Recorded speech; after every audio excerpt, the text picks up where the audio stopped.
Telugu one ప్రేక్షకులకు నమస్కారం. ప్రభుత్వాలు పనిచేస్తున్నప్పుడు విపక్షాలు నిర్మాణాత్మకమైన సూచనలు, సలహాలు, విమర్శలు చేస్తుంటూ అలవాటుగా ఉండాలి. దీన్ని కాకుండా ఇవాళ విపక్షం అంటే విమర్శల కోసమే తయారైనట్టుగా కనిపిస్తుంది. అది విపత్తులు రానియండి, రాజకీయం రానియండి, అభివృద్ధి కానివ్వండి, ఏ అంశంలోనైనా. ఇది మనకు ఉదాహరణగా మనకు ఆంధ్రప్రదేశ్ కనిపిస్తుంది. తెలంగాణ కూడా ఇంచుమించు అలాగనే ఉంటుంది. అసలు దేశవ్యాప్తంగా గతంలో విపక్ష నాయకులు ఎలా ఉన్నారు, ఎలాంటి గౌరవాన్ని పొందారు, ఇప్పుడు ఎట్లా ఉంటున్నారు, ఎలా ప్రవర్తిస్తున్నారు, ఈ అంశాలను చర్చించడానికి మనతోటి మధు ఉన్నారు. చెప్పండి మధు, అసలు విపక్షాలు ఏం చేయాలి, అధికార పక్షాన్ని ఎట్లా ఉండాలి? తెలుగు వన్ వీక్షకులకు నమస్కారం. విపక్షం ప్రతిపక్షం అని అంటాం సార్. ప్రజల పక్షాన ప్రజలకు ఉన్నటువంటి అవసరాలని ప్రభుత్వాలు కానీ నిద్రావరణ వ్యవస్థలో ఉన్నప్పుడు మీరు తట్టి లేపటం అనేది విపక్ష సభ్యుల యొక్క, ప్రతిపక్ష సభ్యుల యొక్క ప్రజా గొంతుకై మాట్లాడాల. కానీ ఈ మధ్య రాజకీయాల్లో 21వ శతాబ్దంలోకి వచ్చిన తర్వాత ఈర్ష్య, దేశం, పగ, పాకిస్తాన్, ఇండియా లాగా మాట్లాడుకుంటున్నారు సార్. గతంలో ఎంతోమంది ఉద్దండులైనటువంటి రాజకీయ నాయకులు సభలో మాట్లాడుతుంటే, ప్రతిపక్ష సభ్యులు మాట్లాడుతూ ఉంటే నాటి మంత్రులు కానీ, నాటి ముఖ్యమంత్రులు కానీ పిన్ డ్రాప్ సైలెన్స్గా వినేవాళ్ళు, నోట్ చేసుకునేవాళ్ళు. ఏం మాట్లాడుతున్నారా అని చెప్పి, రేపు ఏం మాట్లాడతారా అని వాళ్ళల్లో మనం గొప్పగా చెప్పుకోవాలంటే అందరూ కమ్యూనిస్ట్ గాంధీ అంటారు. పుచ్చలపల్లి సుందరరామరెడ్డి గారు ఏం మాట్లాడతారని ఎదురు చూసేవాళ్ళు అధికార పక్షం వాళ్ళు. ఆయన లెఫ్టిస్ట్ భావజాలం గలటువంటి పుచ్చలపల్లి సుందరయ్య గారు చివర తోగ్గోడు కట్ చేసుకొని ఆయన ఈ కులానికి వ్యతిరేకంగా సుందరయ్యగా, నేను మానవతావాదిగా మిగిలిపోయినాడు. అదేవిధంగా సర్దార్ గౌతులచ్చన్న లాంటి వాళ్ళు. అదేవిధంగా మనం చెప్పుకుంటా పోతే అనంతపురం జిల్లాలో కన్న తండ్రికే వ్యతిరేకంగా పనిచేసినటువంటి వ్యక్తి మన తరిమెళ్ళ నాగిరెడ్డి గారు, టిఎన్ గారు అంటారనమాట. తరిమెళ్ళ నాగిరెడ్డి గురించి మనం తెలుసుకోవచ్చు. అదేవిధంగా చాలామంది తెలంగాణ ప్రాంతంలో తీసుకుంటే జైపాల్ రెడ్డి గారు, 2 కాళ్ళు లేకపోయినా వికలాంగుడైనటువంటి అయినప్పటికీ కూడా ప్రజల పట్ల చిత్తశుద్ధితో పనిచేశాడనమాట. ఆయన మనసుకు లేదు కదా, గొప్ప మేధావి కదా. అదేవిధంగా సింహపూర్ జిల్లాలో పుట్టిన ఇంకొక బీజేపీ నాయకుడు ముప్పవరపు వెంకయ్య నాయుడు. ఆయన కూడా మెట్ట ప్రాంతాల్లో పుట్టి బాగా చదువుకొని ఆయన కూడా చాలా వాక్పటిమతో ప్రజా సమస్యలు లేవనెత్తేవాళ్ళు. ఇలా నేను కొన్ని పేర్లు చెప్పా, ఇంకా ఉద్దండులు ఎంతోమంది ఉన్నారు. అయితే నిర్మాణాత్మకమైనటువంటి విమర్శలు చేస్తూ నిద్రావణ వ్యవస్థలో ఉన్నటువంటి ప్రభుత్వాలని, ప్రభుత్వంలో ఉన్నటువంటి అధికారుల్ని, మంత్రుల్ని, ముఖ్యమంత్రిని సహేతుకంగా విమర్శించేవాళ్ళు. వాళ్ళ విమర్శ కూడా సద్విమర్శగా తీసుకొని ఆ పనుల్ని చక్కదిద్దేదానికి ప్రణాళికలు రచించుకునేవాళ్ళు. వ్యక్తిగతంగా ఉండేది కాదు, సమస్యల ఆధారం, సమస్యల మీద సమస్యకరంగా ప్రజాహితంగా ఉండేది సార్. కానీ నేడు అలా లేదు రాజకీయం. నేడు రాజకీయం అంతా కూడా కులద్వేషం, వ్యక్తిగత స్థాయికి వెళ్ళిపోయింది సార్. ఇది ఈ పరిణామాలు మంచివి కాదు. నేటి నవతరం, యువకులు నేర్చుకోవాల్సింది ఏంటంటే కులం కన్నా గుణం ప్రధానము, మతం కన్నా మానవత్వం గొప్పది అనే విధంగా నేటి యువతరం రాజకీయాల్లోకి వచ్చినటువంటి వాళ్ళు దేశం పట్ల, రాష్ట్రం పట్ల, వాళ్ళ ప్రాంతం పట్ల వాళ్ళ అవసరాలు ఏముండయి, ఎలా తీర్చాలా అనేటటువంటి దాని మీద చర్చ జరగకుండా ఈ వరదలో బురద రాజకీయాలు చేసుకుంటూ, వరదలో బురద రాజకీయం సార్. ఇది ఇలా ఉండకూడదు. అయ్యా పంట నష్టపోయింది, పంటల బీమా పథకాలు ఉన్నాయి, నిర్మాణాత్మక విమర్శలు చేయండి, వాటిని త్వరితగతిన రైతులకు ఇప్పించండి, 2వ పంటకి ఆర్థిక సాయం చేయండి. మనం కానీ ప్రభుత్వాలు కానీ ఆదుకోకపోతే మట్టి మనుషులు ఒట్టి మనుషులుగా మిగిలిపోతారు. కాబట్టి అన్నదాతలు అంటే అందరికి అన్నం పెట్టేవాళ్ళు. ఎన్ని బంగార కడియాలున్నా, ఎన్ని వజ్ర వైడూర్యాలున్నా, ఎన్ని కారులున్నా అన్నం పెట్టదు. 4 గంటలైతే ఆకలికి అన్నం తింటేనే ఔషధం లాంటిది. అందరికి అన్నం పెట్టే రైతు చుట్టూ నీరు, కంట కన్నీరు గారుస్తున్నారు. కాబట్టి వాళ్ళని విపత్కాలం వచ్చింది. ఆపత్కాలం వచ్చినప్పుడు మహానుభావులు బుద్ధి సరిగా పనిచేయాల.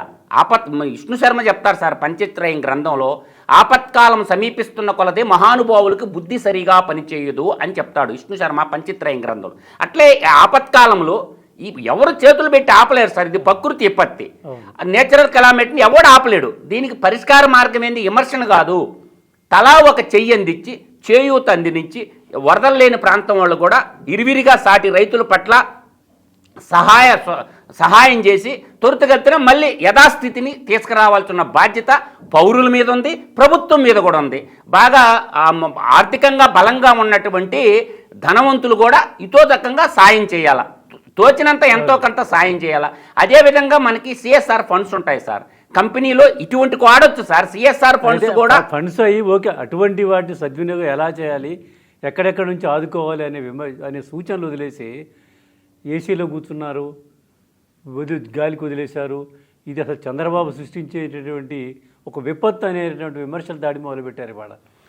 అదే నేను అంటున్నా కదా సార్, బాధ్యత లేనటువంటి వ్యక్తులు ప్రభుత్వం ఏదున్నప్పటికీ కూడా నిర్మాణాత్మకమైన విమర్శలు చేయండి, సూచనలు చేయండి, అంతేగాని విమర్శించాలని విమర్శించండి. ఇప్పుడు ఇది ఒక రకమైనటువంటి పాలసీగా పెట్టుకున్నారు. ఇవాళ ఆంధ్రప్రదేశ్లో ఉన్న పరిస్థితి ఏంటి అసలు? ఆంధ్రప్రదేశ్లో విపత్తుల్లో ప్రభుత్వం ఎలా విపత్తుల్లో అద్భుతంగా మేనేజ్మెంట్ చేశారు సార్. దానికి మాత్రం ప్రాణ నష్టం జరగకుండా ఎప్పటికెప్పటికి అప్రమత్తం చేస్తూ ఇప్పుడుకున్నటువంటి శాటిలైట్ టెక్నాలజీని వాడుకున్నారు, సోషల్ మీడియా ద్వారా చెప్పినారు, గ్రామీణ ప్రాంతాల్లో దండోరాలు వేసి చెప్పినారు. మొత్తానికైతే పంట నష్టం జరిగింది, కొంత ఆస్తి నష్టం జరిగింది, దాన్ని ఎవరు ఏం చేయలేరు. కానీ మా ప్రాణ నష్టం జరగకుండా ప్రభుత్వం అయితే ముందు జాగ్రత్త చర్యలు అద్భుతంగా చేసింది. దాన్ని మాత్రం బేసిక్గా కాకపోతే ఏంటంటే ఈ సోషల్ మీడియా ప్రభావం వల్ల ఏమవుతుందంటే అగ్గిపెట్టెల్లో డబ్బు కొట్టేశారు, కొవ్వెత్తుల్లో డబ్బు కొట్టేశారు, మంచినీళ్ళ బాటిల్ కాడ డబ్బులు కొట్టేస్తున్నారు, పులిహార పట్లాల కాడ 10 ఇచ్చి 100 ప్యాకెట్లు రాసుకున్నారు, ప్రజాధనాన్ని దోపిడీ చేస్తున్నారు అనేటటువంటి విమర్శలు అయ్యిగాది చేయాల్సింది. త్వరితగతిన విద్యుత్ స్తంభాలు నేల కొరిగినాయి, వాటిని త్వరితగతిన ట్రాన్స్ఫార్మర్లు ఏర్పాటు చేసి ముందు విద్యుత్తుని ఏర్పాటు చేసి ప్రభుత్వ పాఠశాలలకు ఏమన్నా ఉన్నాయనుకో సార్, ఈ అంటే దోవలు ఒక పునర్నిర్మాణం కెలామిటీ వస్తున్నప్పుడు ముందుగా ఊహించిందే ఏది ట్రాన్స్ఫార్మర్లు పడిపోవడము అవన్నీ రెడీగా పెట్టుకున్నారు సార్. అటువంటివి పెట్టుకోవడం అనేది ప్రభుత్వం చేయాల్సిన పనులు. అయితే ఇక్కడ ఒకటి ప్రభుత్వం కూడా కొన్ని విషయాల్లో మనం సమర్థించడానికి లేదు సార్. ప్రజాధనాన్ని కూడా పద్ధతి ప్రకారం వాడుకోవాలా. కలెక్టర్లు కూడా ఆ విధంగా కలెక్టర్లు కూడా అవినీతి జరిగింది అక్కడికి పోలే, ఇంకా అసలు నివారణ చర్యలు సరిగా లేవంటే ఎవరు చేతులు పెట్టా, ఇప్పుడు ఎవరు చేతులు పెట్టి ప్రకృతి విపత్తులు ఆపలేరు సార్. అది ఏ ముఖ్యమంత్రి ఉన్నా సరే, ఎవరున్నా సరే ప్రకృతి విపత్తులు ఎవరు చేయబెట్టి ఆపలేరు. దీనికి ఏంది, ప్రకృతి విపత్తులు దాటిపోయిన తర్వాత నివారణ మార్గాలను ఆలోచించాలా. రోడ్లు త్వరితగతిన నిర్మించడం, తర్వాత నీకు త్వరితగతిన పునరుద్ధరణ కార్యక్రమాలు త్వరితగతిన చేసి ఒక 48 గంటల్లో లేదంటే ఒక 2-3 డేస్లో మళ్ళీ జనజీవనం సామాన్యంగా యథాస్థితిని కొనసాగే విధంగా ప్రభుత్వాలు చేయాలి. ఈ ప్రక్రియల్లో ఏం జరుగుతుందంటే కొంత అవినీతికి పాల్పడుతున్న మాట వాస్తవం. ఈ ప్రక్రియల్లో డబ్బులు కొట్టేసేటటువంటి మాట వాస్తవం. దాన్ని పట్టుకోవాలి సార్. పని చేయాలా, అట్లే ఆ వరదలను అడ్డం పెట్టుకొని డబ్బులు కొట్టేసే బ్యాచ్ని మాత్రం క్షమించకూడదు సార్, తీవ్రంగా శిక్షించాలి సార్. అటువంటి వాళ్ళని త్వరితగతిన పనులు జరగాల్సిందే. దీనికి టెండర్లు అయ్యి అంటే కుదరదు, కలెక్టర్ డిసిషన్ తీసుకొని చెయ్యాలి. ఇటువంటి పనులు చేసేటప్పుడు కూడా గ్రామాల్లో కొన్ని రాష్ట్ర ప్రభుత్వాలు చర్యలు తీసుకుంటాయి. ఎట్లా అంటే అఖిల పక్షాలను పెడుతుంటాయి, అన్ని పార్టీల వాళ్ళు కమిటీ వేస్తారు. ఆ ఊరికి ఏం కావాలి, పనులు ఎట్లా జరుగుతున్నాయి వాళ్ళు పర్యవేక్షించాలి. అధికారుల మీద వదిలిపెడితే అవినీతి జరుగుద్ది అనేది కొన్ని సక్సెస్ స్టోరీలు ఉన్నాయి మనం చూసాం. ఇప్పుడు స్వచ్ఛంద సేవా సంస్థలు ఓల్డ్ ఉన్నాయి సార్. ప్రతి జిల్లాలో 10 స్వచ్ఛంద సేవా సంస్థలు ఉన్నాయి నాకు తెలిసినంత వరకు. ఆ స్వచ్ఛంద సేవా సంస్థలను కూడా రంగంలోకి తీసుకోవాలా, సామాజిక దృక్పథం అనుసంధానం చేయాలి సార్. ప్రభుత్వం, స్వచ్ఛంద సంస్థలు, రాజకీయ సంస్థలు ఇవన్నీ కలిసి ధనం అధికంగా ఉండేటటువంటి వాళ్ళు పోతా పట్టకలే. మానవ సేవే మాధవ సేవ అన్నారు సార్ పెద్దలు. మనుషులు కష్టాల్లో ఉన్నప్పుడు నీ దగ్గర ధనం పెట్టుకుని ఏం చేసుకుంటావు, ఎంతో కొంత ఇతోదితంగా సాయం చేయాలి. అదేవిధంగా పారిశ్రామిక కంపెనీలు కూడా ముందుకు అడిగేయాలి సార్. వాళ్ళ పరిధిలో, ఆ కంపెనీ ఉన్న చుట్టుపక్కల పరిధిలో సిఎస్ఆర్ ఫండ్స్ని లెక్కల్లో చూపించుకోవచ్చు.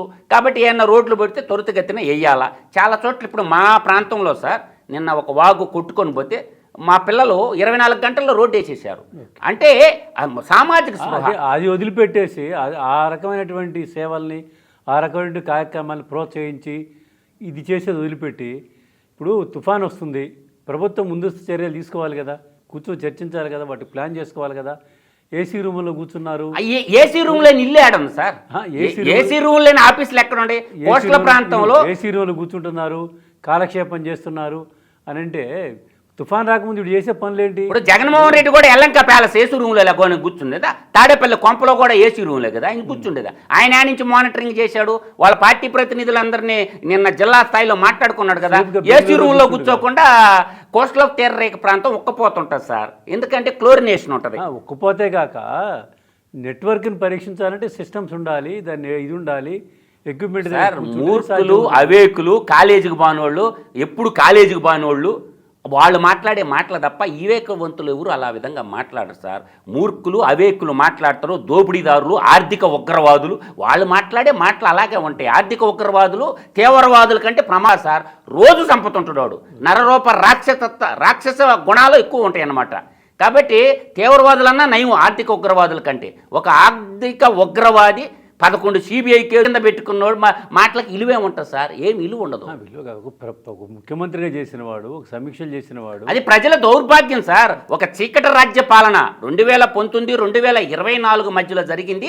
ఒక అరాచకం. అంటే పూర్వకాలంలో పురాణాల్లో చదువుకున్నాం, రాక్షస రాజ్యాలు ఎలా ఉంటాయో అనేది పురాణాల్లో చదువుకున్నారు.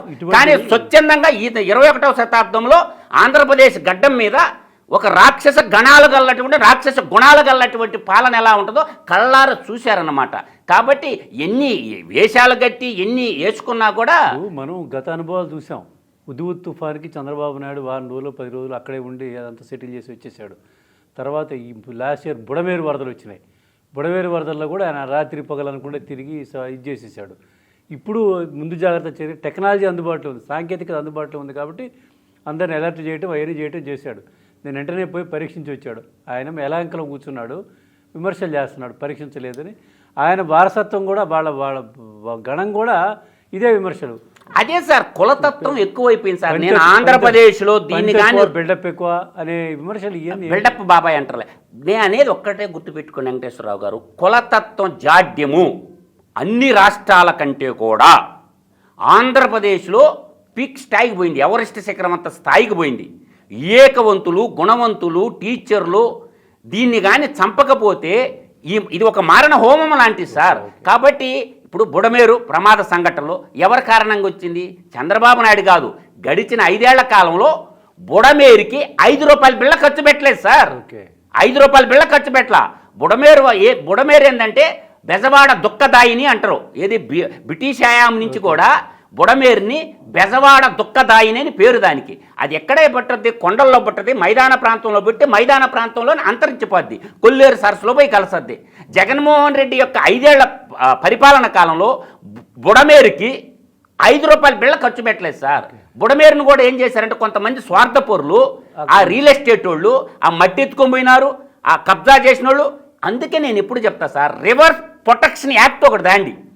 రివర్స్ ప్రొటెక్షన్ అంటే రివర్స్ ప్రొటెక్షన్ యాక్ట్లో వాగులు, వంకలు, నదులు ఇవన్నీ చేర్చితే నాన్ బెయిలబుల్ సెక్షన్లు కానీ పెడితే రివర్స్ కబ్జా చేసిన, వాగులు వంకలు కబ్జా చేసిన నాన్ బెయిలబుల్ సెక్షన్లకు పెట్టి ఒక చట్టాన్ని తయారు చేయాలి సార్. ఇప్పుడు ఏంటంటే భూములు విలువ పెరిగి భూముల్ని కబ్జా చేయటం వల్ల, పంట కాలువలను కబ్జా చేయటం వల్ల, డ్రైన్స్ భూములు కబ్జా చేయటం వల్ల ఇవన్నీ ఏమవుతున్నాయంటే ఈ వరదలకు కారణం కూడా మ్యాన్మేడ్ కూడా ఒక రకంగా మనుషులు కూడా కారణమే సార్. భూముల ధరలు పెరిగిపోయిన తర్వాత ప్రభుత్వ భూములు ఆక్రమణ చేసుకుంటున్నారు.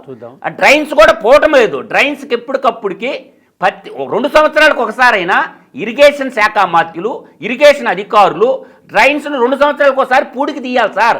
అది మర్చిపోయినారు సార్. సంక్షేమం మాటున ఈ డ్రైన్స్ని క్లియర్ చేసే ప్రక్రియ ప్రభుత్వాలు చేయటం లేదు. ఇప్పుడున్న పరిస్థితుల్లో ప్రభుత్వాలు చేస్తున్నటువంటి చర్యల్ని ప్రజలు హర్షించాలి. ప్రజలు కూడా భాగస్వాములు కావాలి. పునరుద్ధరణ కార్యక్రమాల్లో నివారణ కార్యక్రమాలు చేసేటప్పుడు అవినీతి జరగకుండా ప్రజలు విజిలెంట్గా ఉండి చేసుకుంటే ఉపయోగంగా ఉంటుంది. మరో అంశంతో మళ్ళీ కలుద్దాం. నమస్కారం.